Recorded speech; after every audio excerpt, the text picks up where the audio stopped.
Este programa tem apoio cultural da CNM, Confederação Nacional dos Metalúrgicos.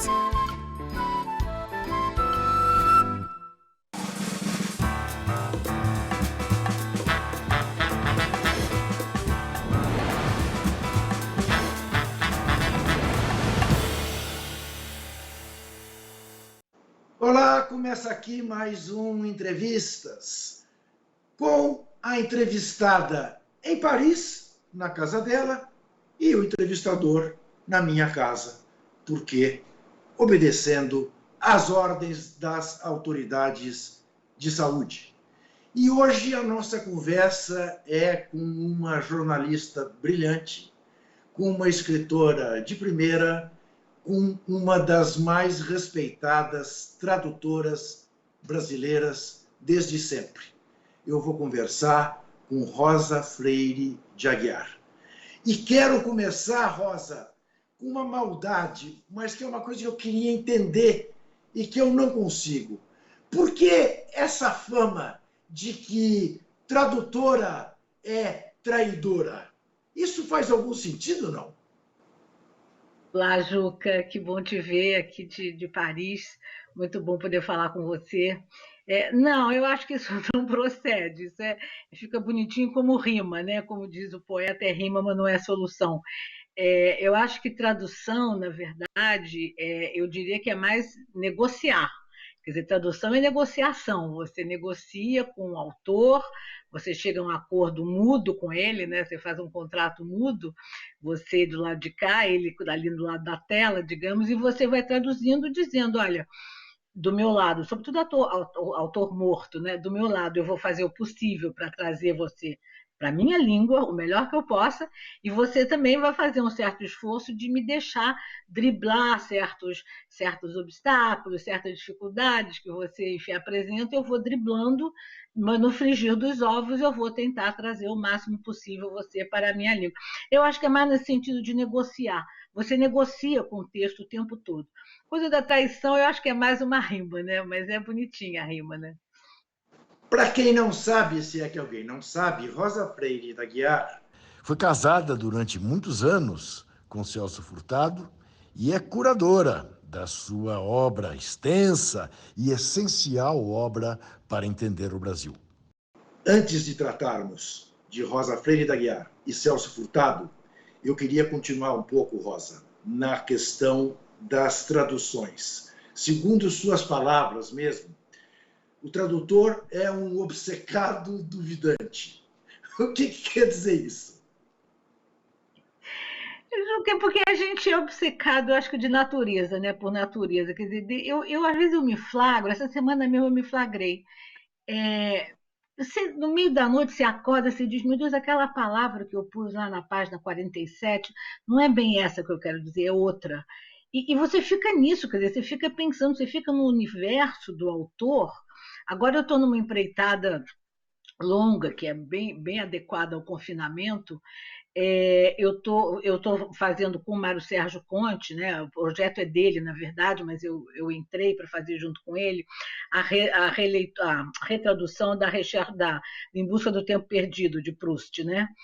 E Proust é uma loucura, né? As frases vão, se enrolam, se desenrolam, se desdobram.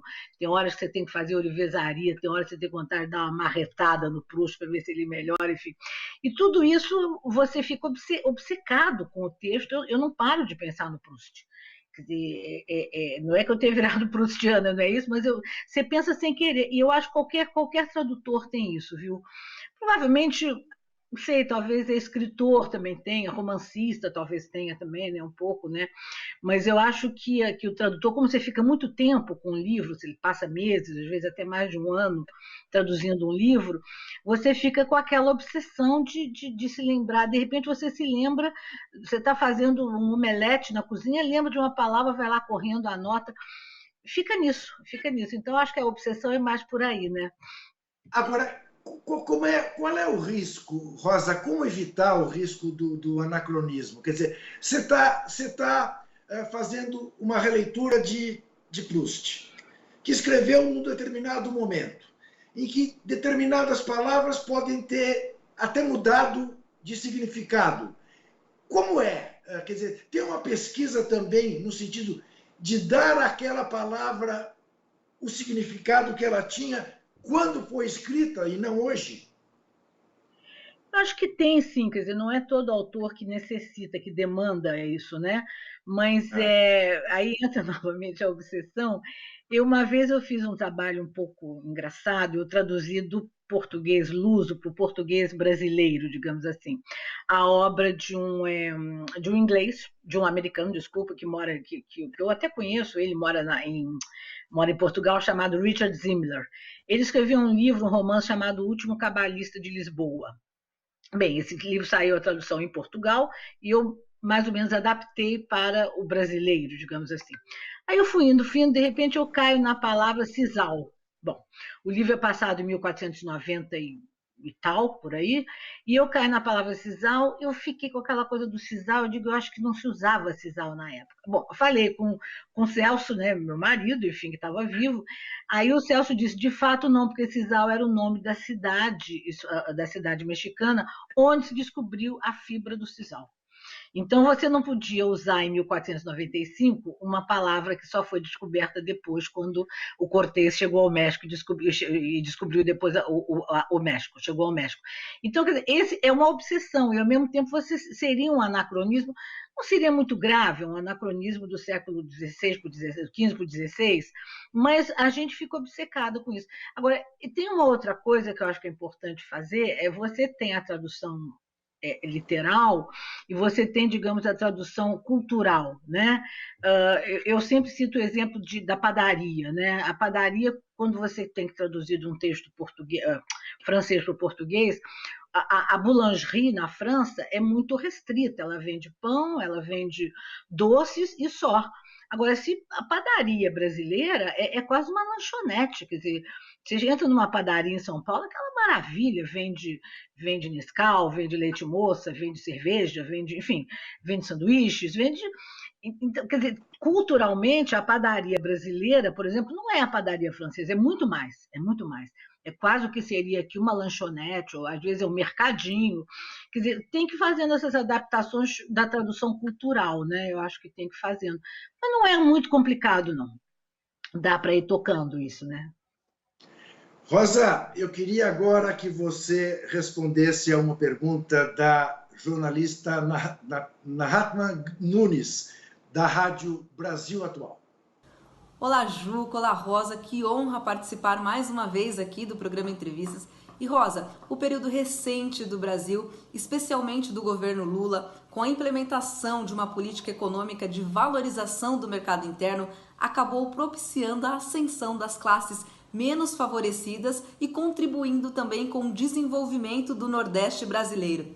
Rosa, na sua opinião, de certa forma, isso ajudou a concretizar os ideais de Celso Furtado? Obrigada. Rosa, deixa eu fazer uma correção e acrescentar uma pergunta. A correção é sobre o nome da Naama. Eu tenho tendência a chamá-la de Nahama, Mahatma, enfim, fazer um nome meio árabe que ela não tem. É Naama Nunes. E, aproveitando a pergunta da Naama, invariavelmente as pessoas olham para você e fazem perguntas relativas a Celso Furtado. Eu acho que isso é natural, mas de alguma maneira isso te incomoda, não? Porque eu acho que as pessoas acham que eu tenho uma certa mediunidade, né? Eu não tenho. Eu confesso a você que eu não sou médium, não dá para saber o que Celso diria hoje de algum problema, né? Mas é um pouco inevitável isso também, enfim. Eu conheço bastante a obra dele, eu li, não vou dizer toda, mas é muito longa a obra do Celso, muito grande, mas praticamente toda. E a vida inteira conversando, nós fomos casados 26, 27 anos, a vida inteira conversando, de manhã, de tarde, de noite, era uma conversa permanente um pouco a nossa vida, né? Então eu sei muitas ideias do Celso. Agora, o que ele diria, o que mais me incomoda, que eu sou incapaz de dizer, é o que ele diria de hoje, né? O que ele acharia hoje. Aí é muito difícil saber, né? Porque aí, enfim, não sei, são tantas variáveis, todos os problemas. Agora, eu queria só dizer uma coisa: quando o Lula foi eleito, Celso fez, antes circulou um manifesto, ele assinou o manifesto, enfim, pedindo a eleição de Lula, recomendando que se votasse no Lula, e ele ficou muito contente. Ele achava, no fundo, quer dizer, ele nunca foi do PT, ele só participou de um partido, ele só foi membro de um partido político, o PMDB, na época da redemocratização, mas ele acreditava que o Lula, pelo fato sempre de ser nordestino, de ter conhecido uma vida muito difícil, certamente ele ia pensar permanentemente no Nordeste. E isso é uma coisa rara, né, Juca? A gente sabe, a gente do Centro-Sul, digamos, sabe que não é frequente você ter do lado para baixo do mapa brasileiro, digamos, você ter um pensamento sobre o Nordeste.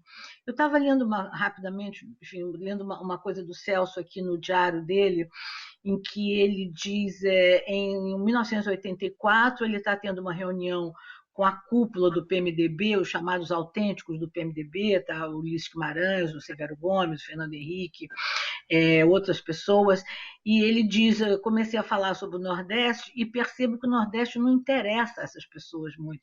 Eles acham muito simpático falar do Nordeste, que bom, bacana, mas na hora que você começa a tentar ver alguma solução, tentar falar dos problemas, de como enfrentar, você diz, sei, não, tá bem, o que você fizer tá feito, entendeu?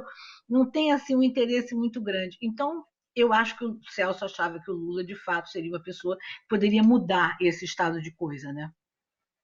Como é que você Mas o conheceu? Ele morreu Rosa, ainda antes, no primeiro mandato. Você o conheceu no exercício da profissão de jornalista ou foi por outra circunstância? Não. Eu era jornalista na França, eu cheguei aqui em 73, já como jornalista, como correspondente, e conheci o Celso depois, em 79, mas, curiosamente, coisas de exílio. Conheci o Celso numa feijoada, porque aqui em Paris, que eu acho que eu nunca comi tanta feijoada na minha vida como estando em Paris, né? A gente comia muita feijoada, era um prato, quer dizer, um prato complicado de fazer, mas que sempre, literalmente, punha mais água no feijão e chegasse mais 3 ou 4 ou 5, sempre daria para todo mundo comer, né? Então era muito corrente ter feijoada aqui. E eu conheci Celso na casa do Zé Maria Rabelo, que foi o dono do Binômio, enfim, ele morava aqui com a família, ele era o gerente da livraria brasileira e portuguesa que tinha aqui, Zé Maria fez um trabalho muito bom à frente dessa livraria, e ele já estava, quer dizer, já se falava um pouco da anistia e tal, já tinha uma anistia em vista, digamos, e o Zé Maria começou a se despedir dos amigos, ele tinha um mundo de amigos. A casa era relativamente pequena, como todas as casas aqui, ele com vários filhos, então era tudo um pouco apertado, ele fazia feijoadas periódicas, digamos, convidando os amigos para se despedir. Houve uma em que o Celso foi convidado e eu fui convidada. Claro que eu conhecia Celso de nome aqui, mas eu não conhecia ele pessoalmente. E aí foi aqui que a gente se conheceu, na feijoada. Eu fiz uma única entrevista com o Celso. Eu já estava na Isto É, nessas alturas, no final tinha aquelas vermelhinhas, que eram mais ou menos as páginas amarelas da Veja, né? Na época Isto É a gente chamava de linhas, e eu fiz alguma entrevista com ele, bem focada sobre negociação de dívida, alguma coisa assim, uma entrevista longa com o Celso. Mas o vínculo profissional, digamos assim, não foi entrevistando o Celso que eu conheci, foi comendo feijão e farofa.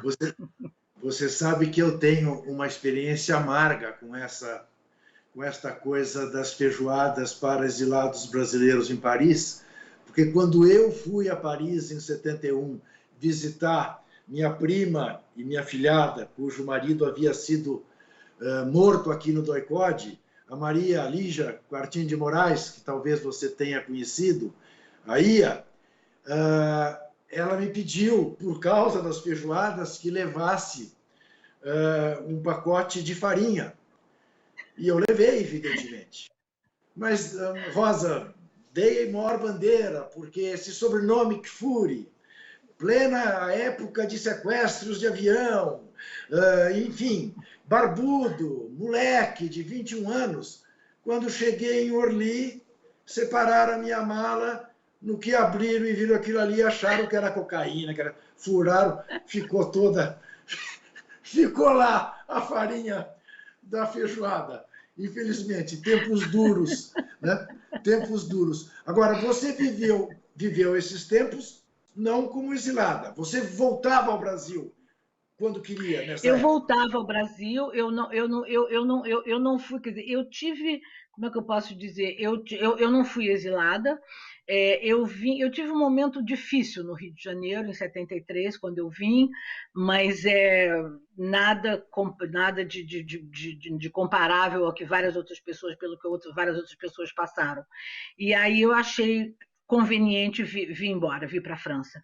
E vim e fiquei aqui, mas eu convivi muito com os exilados aqui e depois com o Celso, né?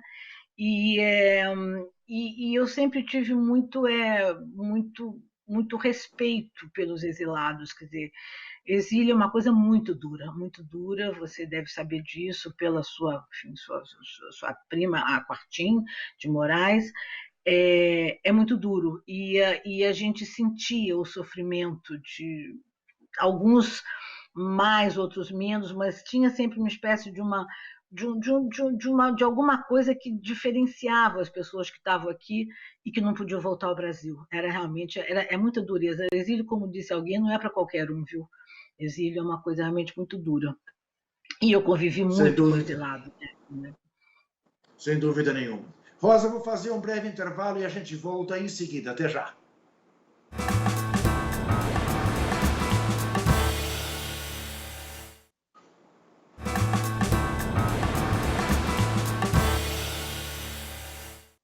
Estou conversando com Rosa Freire da Guiar, ela em Paris, eu em São Paulo.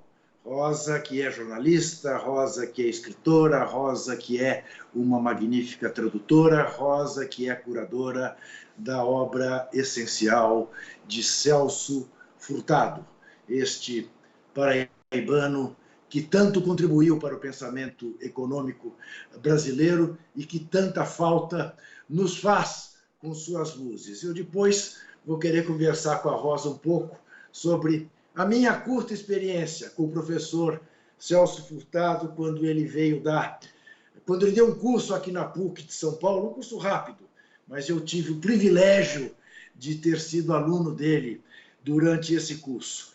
Antes, eu vou querer que a Rosa responda ao Luiz Felipe Alencastro, que é professor da Fundação Getúlio Vargas aqui em São Paulo e é também professor emérito da famosa Sorbonne.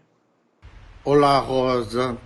Eu queria felicitar você por esse trabalho todo, não só em torno desse livro. Você leu 15 mil cartas para fazer essa seleção. Nós nos conhecemos há muito tempo. Quer dizer, eu conheço você e o Celso, conheci o Celso há muito tempo e nós somos amigos há muitos anos, há décadas. Eu sei que esse trabalho que você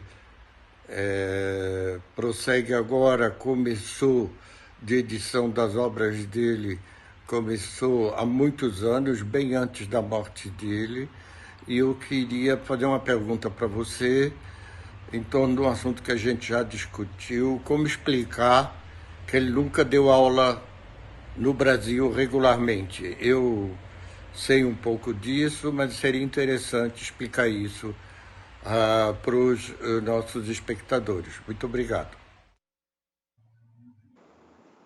Que prazer ver o Felipe aqui, uma boa surpresa, realmente eu não tinha ideia.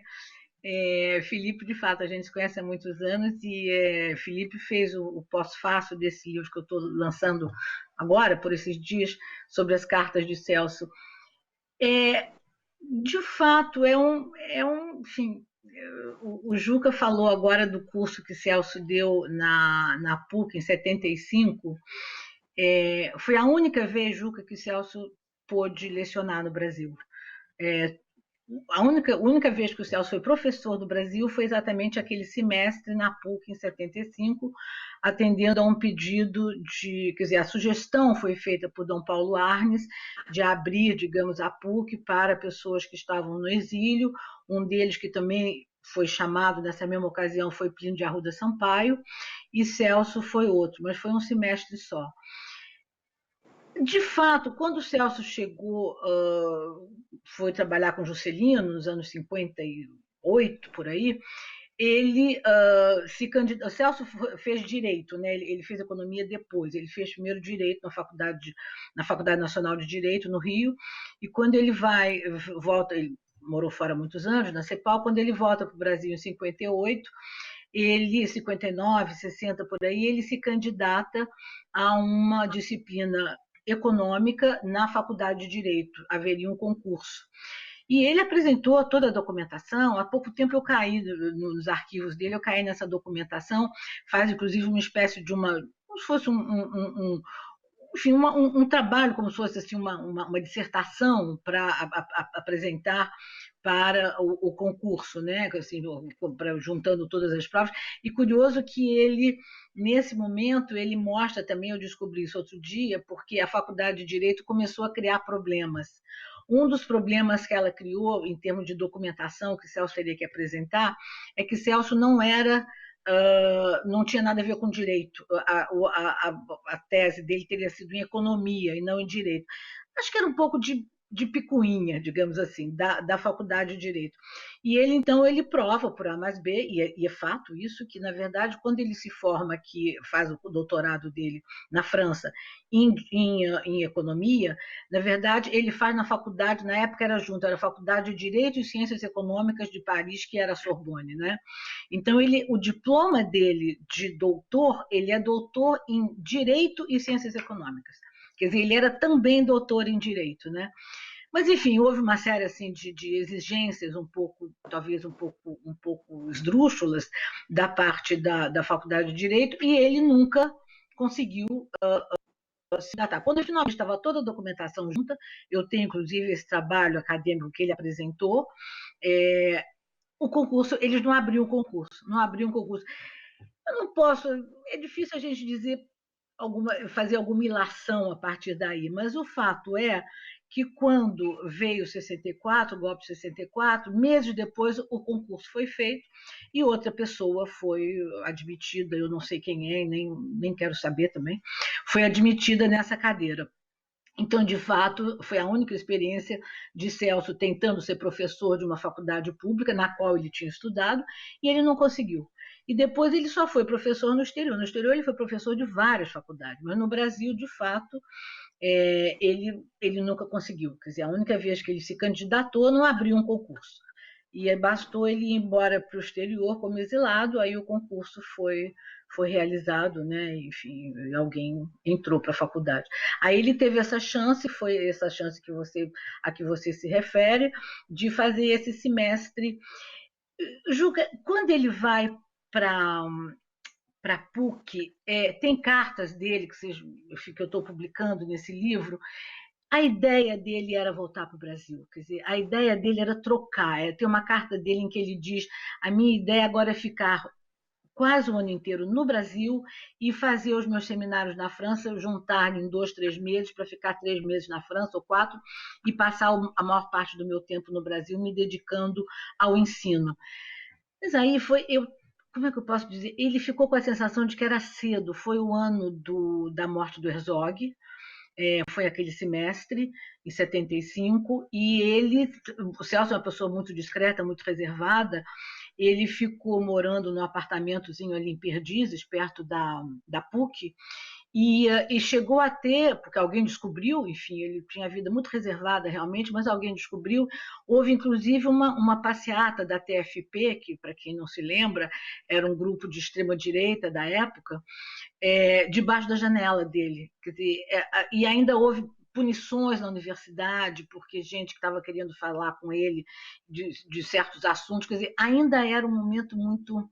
Ele percebeu que não ia ser ainda o momento para ele ficar no Brasil. Ele aí voltou para cá, bastante decepcionado, eu acho, mas depois retomou a vida dele e nunca mais voltou a dar aula no Brasil. Você sabe, Rosa, eu me lembro perfeitamente desse momento, desse período, as aulas dele, eu me lembro aquela figura plácida, né, bonita, né, elegante, do Celso Furtado,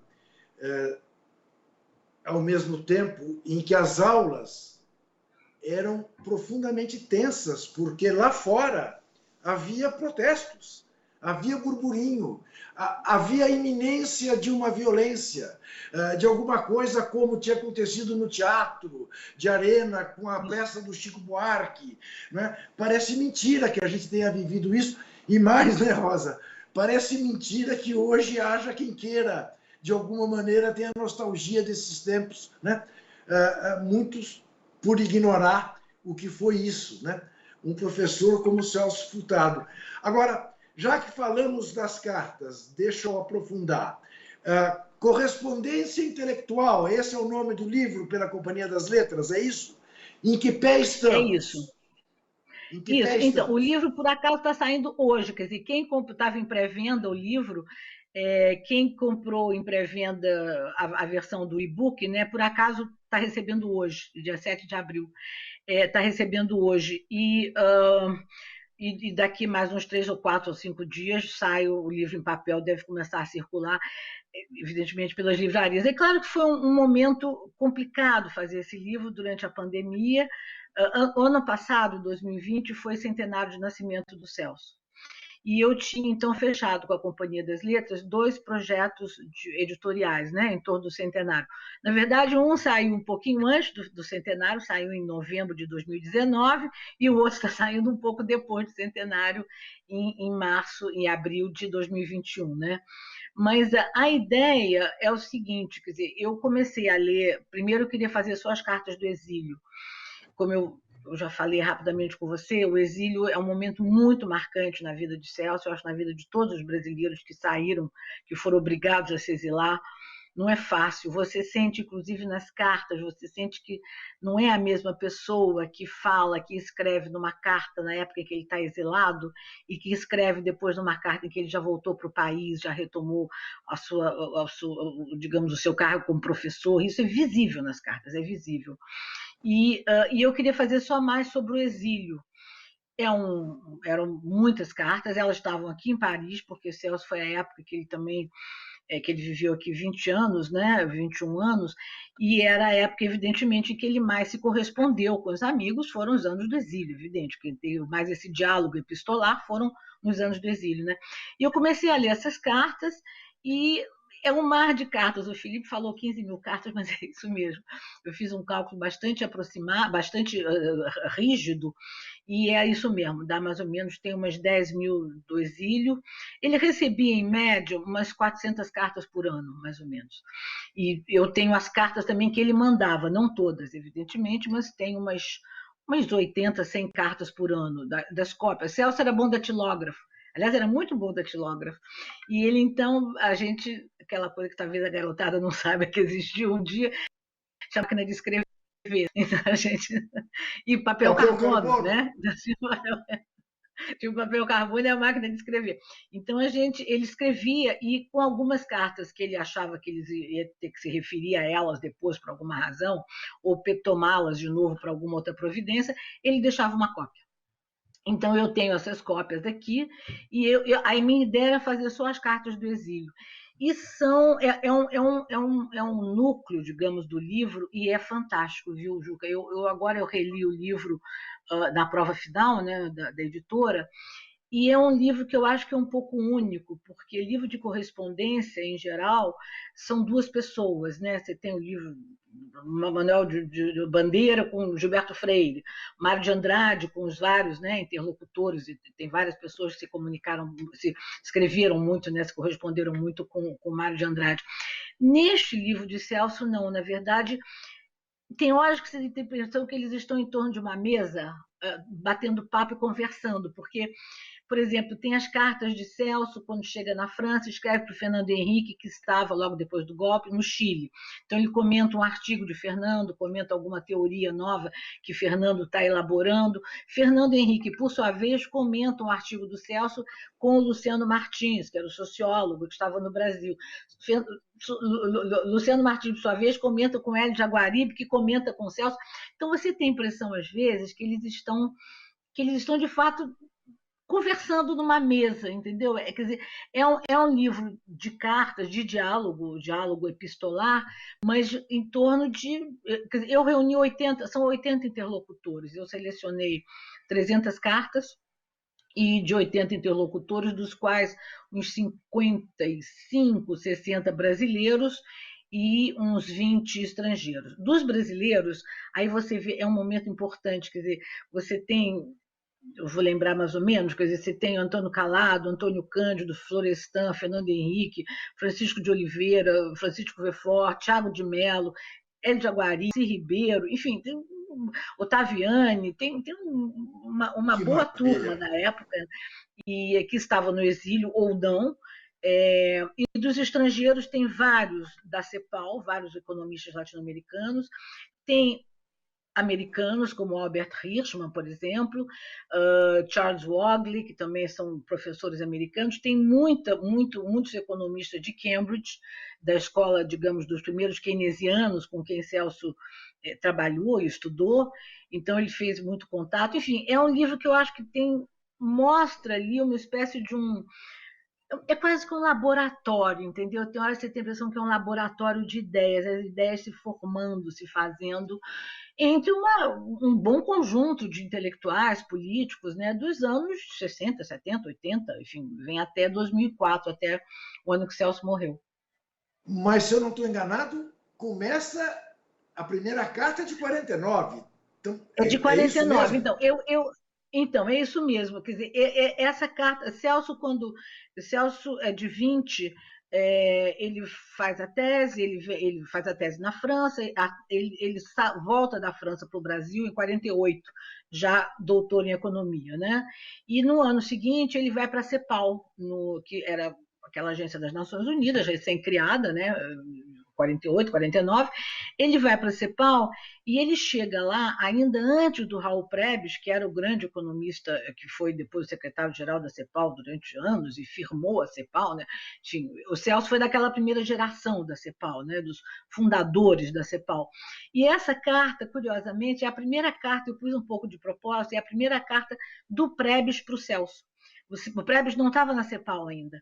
É uma carta que ele escreve para Celso do México, e a correspondência de Celso com Prebisch é um dos pontos altos, a meu ver, do livro, porque eles foram, digamos, como é que eu posso dizer, o chefe e o chefiado, né, durante muitos anos, né?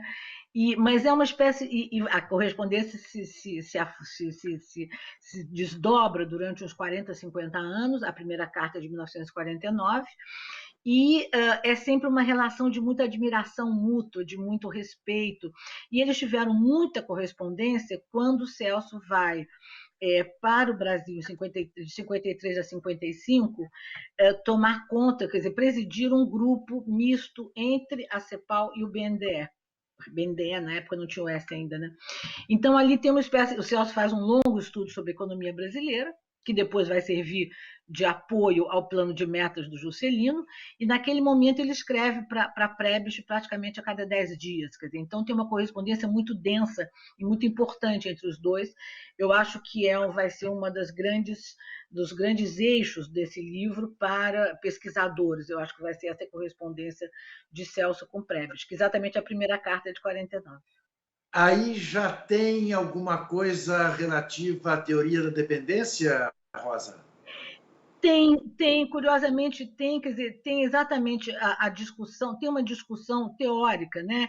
Eles falam com muita franqueza, é curioso, eles falam com muita franqueza entre si, e Celso, quando sai em 64 do Brasil, ele, antes de ir para Yale, para a Universidade de Yale, ele passa 3 meses no Chile, dando um seminário sobre uma revisão das teses da CEPAL, que tinham sido desenvolvidas 10 anos antes, por aí, e ele tem, então, muito contato com Fernando Henrique, Francisco Verfort, nessa época, nesses anos, nesse momento. E ele vem para a França, e também é outro ponto alto, eu acho, do livro, a correspondência dele com Fernando Henrique, porque tem muitas cartas que são inéditas, com toda certeza, quer dizer, eu fiquei um pouco na dúvida se essas cartas não estariam no Instituto Fernando Henrique, né? Mas não, porque elas são manuscritas. E eu creio que o Fernando Henrique fizesse de carta manuscrita, enfim. E a imensa maioria da correspondência deles nessa época, as cartas de Fernando Henrique são manuscritas. E ali, nessas cartas, nesse momento, 65, 64, 66, por aí, você vai vendo, o Fernando Henrique vai comentando vários seminários que eles fazem, várias ideias que ele tem, o que tudo isso vai desaguar, digamos assim, na teoria da dependência. É um material muito rico, viu, dessas cartas, eu acho, entre eles. Não, E também as cartas sobre culturas, tem umas cartas muito bonitas, trocadas com a Lina Bobardi, são muito interessantes também. Eu acho que tem as cartas com Otto Maria Carpor, são maravilhosas. Eu acho que tem ali as do Calado são também muito bonitas. Eu acho que tem um bom momento ali de correspondência entre esses vários atores. Pelo que você está falando, é um tesouro. Já estou com água na boca. Vamos lembrar, nós estamos gravando com Rosa Freire d'Aguiar no dia 7, aliás, por sinal, dia do jornalista. Nada mais adequado do que conversar com ela no dia do jornalista. Estamos indo ao ar, né, na quinta-feira. Hoje é quarta. Estamos indo na quinta, dia 8, depois o programa se repete, e aí o livro já estará nas livrarias. Quem comprou na pré-venda já está podendo receber esse livro da correspondência intelectual desse brilhante intelectual brasileiro, o professor Celso Furtado. Eu vou fazer mais um rapidíssimo intervalo e voltamos para o terceiro bloco. Até já.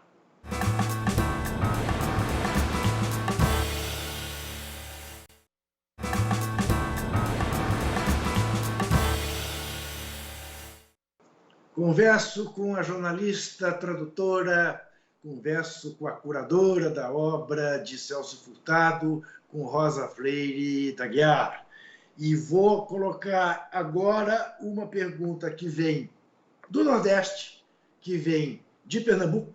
Lembremos, Celso Furtado foi o primeiro presidente do BNDES.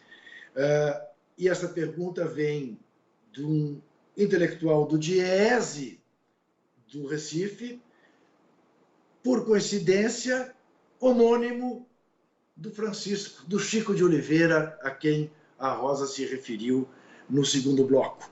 Francisco Oliveira Filho vai fazer a pergunta a Rosa Freire d'Aguiar. Querida amiga, primeiramente queria lhe parabenizar pelo excelente trabalho desses últimos projetos editoriais que vem ajudando tanto a permanecer vivo o pensamento de Celso Furtado. Certamente nesta publicação que está sendo feita agora, de cartas entre intelectuais e Celso Furtado, assim como nas suas anotações pessoais em diálogos intermitentes, os temas do Nordeste, do desenvolvimento regional, das desigualdades regionais e mesmo da experiência de planificação da Sudene estão presentes. Como você acha que estas novas publicações podem nos ajudar a ter pistas sobre a continuação dessas discussões? Como você acha que estas publicações podem, de alguma forma, nos dar luzes sobre essas discussões que estão ainda tão presentes? Eu preciso fazer duas correções. Primeiro, Rosa, eu falei BNDES, primeiro presidente da Sudene, não é isso? E este Chico de Oliveira Filho é mais do que homônimo do Chico de Oliveira, é filho do Chico de Oliveira, de fato. Sigamos. Obrigada, se você não leva mal, eu vou chamá-lo de Chiquinho. Claro, evidente. É como eu conheço ele. Olha, eu acho que nesses dois livros, quer dizer, Celso, eu acho que Celso, o Nordeste estava presente dia e noite, enfim, eu diria até que todos os anos do exílio, Celso pensou. Celso é curioso, uma coisa que eu fico pensando quando você é exilado, as pessoas às vezes falam fulano está expatriado, né? A palavra expatriado, no fundo, é o ex, né? Hífen pátria. No caso do Celso, não houve essa ex-pátria, ao contrário, era a impátria, digamos assim.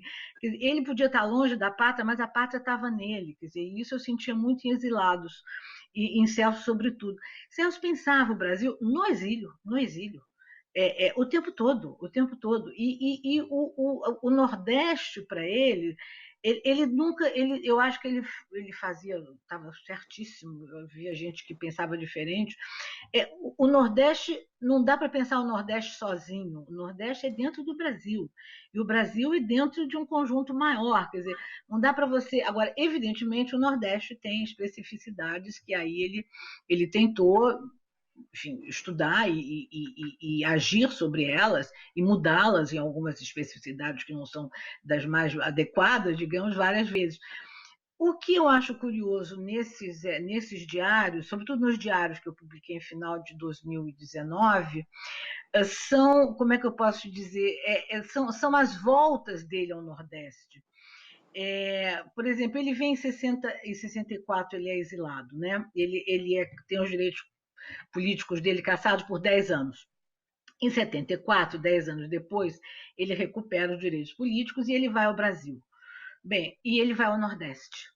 E aí tem uma anotação dele, que eu até tomei nota aqui, do diário dele, em 74, em que ele diz o seguinte: a visita ao Nordeste foi fundamental. Lá, mais do que em qualquer outra parte, o vício essencial do desenvolvimentismo salta à vista.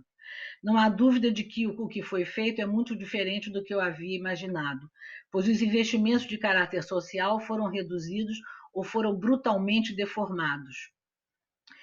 Bom, aí depois ele volta de novo e ele diz sobre João Pessoa, né, onde ele viveu a adolescência, o início da juventude toda dele.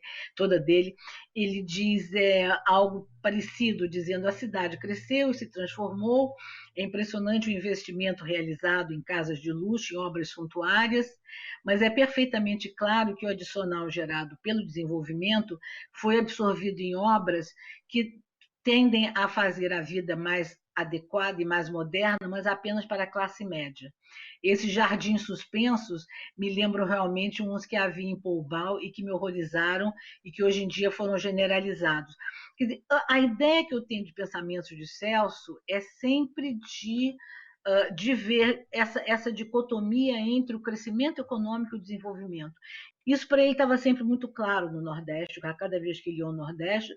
Claro que o Nordeste se cresceu, o Nordeste se modernizou. Agora, o Nordeste se desenvolveu, era esse que eu acho que é o, digamos, o fulcro do pensamento de Celso sobre o Nordeste, e que está presente, evidentemente, nas reflexões mais íntimas, né, digamos, dos diários e também nas cartas.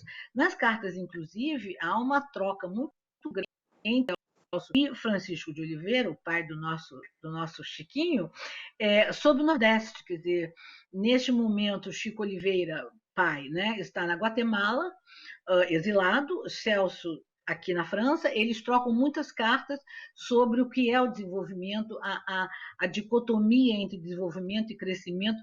Eu acho que é sempre isso, quer dizer, eu acho que é sempre bom voltar, digamos, às origens, quando os problemas não foram resolvidos, né, Juca? Quer dizer, por que o Celso, eu acho que tem uma atualidade? Porque o problema do subdesenvolvimento não foi resolvido.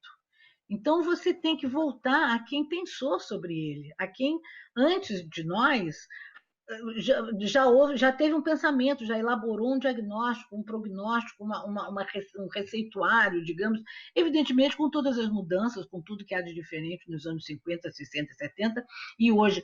Mas como os problemas aí estão, eu acho que vale a pena sempre rever o que as pessoas que vieram antes escreveram a respeito. E isso está muito presente, o Nordeste está muito presente nos diários e nas cartas. Quer dizer, eu acho que essa é exatamente a pergunta que eu queria te fazer, Rosa. Você acha que a publicação de cartas, a publicação do diário, até o fato de que, principalmente no diário, a gente se aproximar de algumas angústias pessoais, mais confessionais, do professor Celso Furtado, isso poderá permitir, quando acabar esse pesadelo desse genocida que nos infelicita, retomar o pensamento de Celso Furtado, quer dizer, tem também esse caráter utilitário, né? Permanecer reproduzindo o Celso Furtado para fazer estalos na cabeça de quem vier a tomar conta da economia brasileira? Oremos, né? Oremos, né? Quer dizer, não, eu acho, quer dizer, francamente eu acho, quer dizer, se você perguntar às vezes, sei lá, o que tem de atual na obra do Celso. Celso tem uma obra muito grande, evidentemente, ele escreveu mais de 30 livros, a grande maioria talvez não mantenha a atualidade. Alguns de história econômica com toda certeza mantém, como a Formação Econômica do Brasil, que é o livro dele talvez mais conhecido, né? Outro que ele fez, a mesma formação econômica sobre a América Latina, se chama Economia Latino-Americana, que eu reeditei, aliás, ano passado. Mas o que eu acho é que a teorização dele sobre o subdesenvolvimento tem que ser lida, quer dizer, tem que ser lida porque os problemas aí estão. Quer dizer, nós ainda temos os problemas de desigualdades regionais, de imensa disparidade de renda, imensas disparidades no país inteiro, e Celso teorizou muito sobre isso. Claro que a teoria que ele fez há 20, 30, 40 anos atrás não tem necessariamente mais, não tem um lado prático, né? Na prática é diferente, mas a teorização, certos problemas que são estruturais, que vêm de longe, aí eu acho que realmente devem ser retomados. Tem uma coisa curiosa, né, Ju, que a gente fica vendo. Eu estava a fala do Joe Biden ontem, anteontem, enfim. Tem horas que você tem a impressão que é uma fala keynesiana, que é uma fala quase que dos economistas cepalinos, entendeu? Eu vi, por exemplo, aqui na França, o ministro da Economia, que está longe de ser um homem de esquerda, longe, o Bruno Le Maire. Agora, por exemplo, ele já tinha dado uma ajuda importante, o governo francês, a Air France, em forma de empréstimo.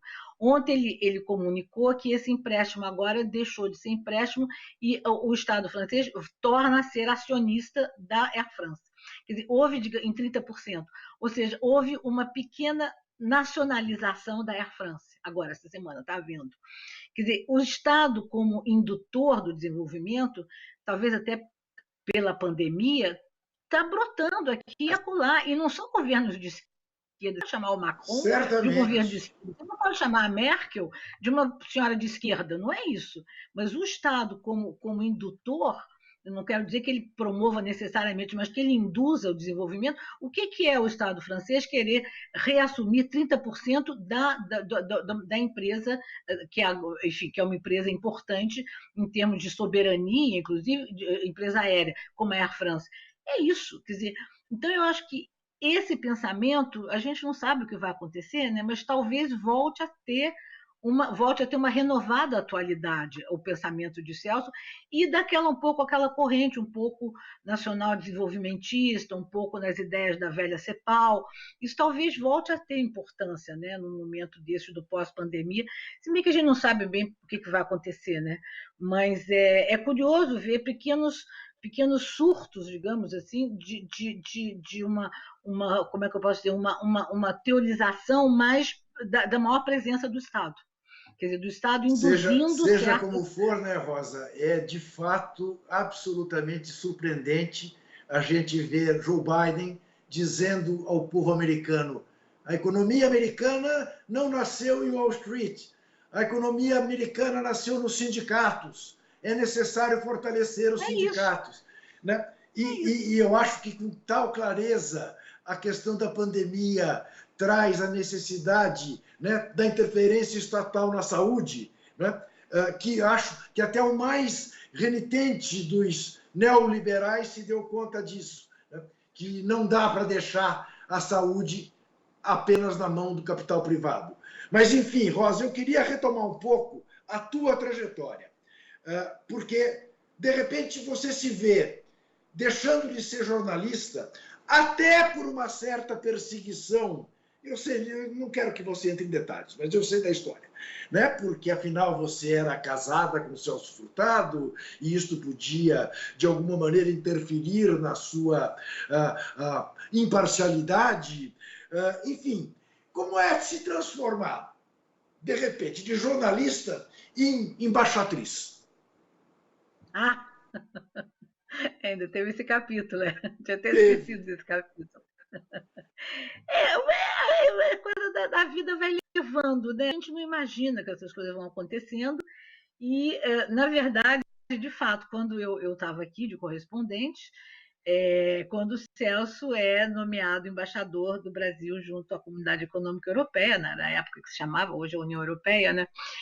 E eis que aí nós fomos, eu me lembro, teve um detalhe engraçado, nós fomos ao Itamaraty, no Rio, quando eu fui ao Brasil uma hora qualquer com o Celso, a Brasília, e fomos muito bem recebidos, enfim, por um embaixador, e ele me diz, então, que eu teria que largar a Isto É. Aí eu digo, mas embaixador, enfim, é o meu trabalho, enfim, eu não vou largar o jornal. Aí eu ouço uma frase que eu realmente preferia não ter ouvido, mas eu entendo, quer dizer, eu fiquei chocada no momento. O embaixador diz o seguinte, mas o salário do seu marido será suficiente para manter a senhora e o seu marido. Eu digo, mas embaixador, eu não trabalho para manter o meu marido, não é isso, o senhor não entendeu. Eu trabalho porque eu trabalhava a vida inteira. Antes de conhecer o meu marido, eu já trabalhava, entendeu? Mas, de qualquer maneira, quer dizer, aí você tem que compor um pouco. Eu digo, bom, então vamos fazer o seguinte, vamos rachar, como se diz na França, rachar a pera no meio, né?